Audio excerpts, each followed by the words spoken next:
పాతబడిన అంగన్వాడీ కేంద్రాలు, ప్రాథమిక వైద్య ఆరోగ్య కేంద్రాలు, ఏరియా ఆసుపత్రుల స్థానంలో నూతన భవనాల నిర్మాణానికి ప్రతిపాదనలు సమర్పించాలని జిల్లా కలెక్టర్ ఇలా త్రిపాఠి మండలాల ప్రత్యేక అధికారులు, సంబంధిత శాఖల అధికారులను ఆదేశించారు. అలాగే పాతబడిన అద్దె భవనాల్లో నిర్వహిస్తున్న అంగన్వాడీ కేంద్రాలను వెంటనే కొత్త భవనాల్లోకి మార్చాల్సిందిగా ఆమె ఆదేశించారు.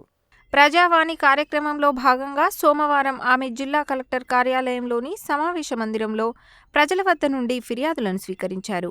అనంతరం ఆమె జిల్లా అధికారుల సమ్మిళిత సమావేశంలో వివిధ అంశాలపై సమీక్ష నిర్వహించారు. రాష్ట్ర ప్రభుత్వం ఆదివారం నుండి ప్రారంభించిన రైతు భరోసా పెండింగ్ దరఖాస్తులన్నింటినీ నెలాఖరులోగా పరిష్కరించాలని జిల్లాలోని అందరూ రెవెన్యూ డివిజనల్ అధికారులకు ఆదేశాలు జారీ చేశారు. అలాగే ప్రభుత్వ ప్రాధాన్య పథకాల అమలులో ఎలాంటి నిర్లక్ష్యం వహించొద్దని చెప్పారు.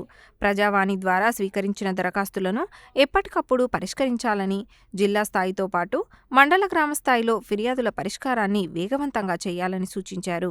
అంగన్వాడీ కేంద్రాలు పాత అద్దె భవనాలలో నిర్వహిస్తున్నట్లయితే పడిపోయేందుకు అవకాశం ఉందని, దానివల్ల పిల్లలకు ప్రమాదం జరిగే ఆస్కారం ఉన్నందున వెంటనే కొత్త భవనాలలోకి మారాలని ఆమె సూచించారు.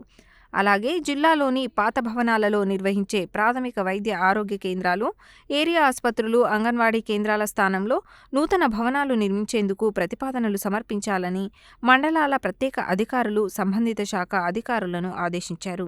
ఈ సందర్భంగా జిల్లా కలెక్టర్ జంతువులపై క్రూరత్వాన్ని ప్రదర్శించకుండా అవగాహన కల్పించేందుకు పశుసంవర్ధక శాఖ ఆధ్వర్యంలో రూపొందించిన కరపత్రాన్ని ఆవిష్కరించారు. జిల్లా పరిశ్రమల శాఖ మేనేజర్ కోటేశ్వరరావు, గృహ నిర్మాణ శాఖ పీడీ రాజ్కుమార్, జిల్లా పౌర సరఫరాల అధికారి వెంకటేశ్వర్లు, నల్గొండ ఆర్డీఓ వై అశోక్ రెడ్డి, పశుసంవర్ధక శాఖ జిల్లా అధికారి తదితరులు ఈ కార్యక్రమంలో పాల్గొన్నారు.